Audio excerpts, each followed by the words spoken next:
যারা বেশি নামাজ পড়বে তারা বেশি জান্নাতে ঢুকবে নাকি? নামাজ পড়তে পড়তে যারা কপাল কালো করে ফেলছে এরা ঢুকবে না?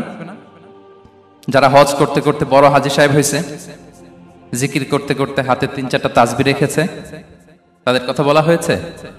এগুলো নিঃসন্দেহে অনেক বড় আমল, কিন্তু সবচাইতে বেশি জান্নাতে প্রবেশ করাবে যে আমল, বিষ্ণু বললেন, এক হচ্ছে আল্লাহর ভয়, আরেক হচ্ছে সর্বোত্তম আচরণ। আমরা ভালো আচরণকে গুরুত্ব দিতে চাই না।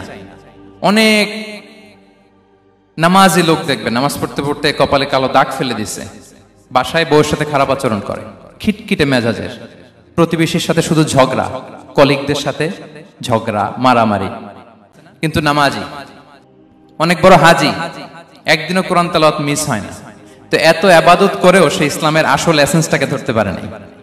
আল্লাহ পাক আপনি আমাদের সকলকে শোনার ও বোঝার থেকে বেশি বেশি করে আমল করার তৌফিক দান করুন, আমিন।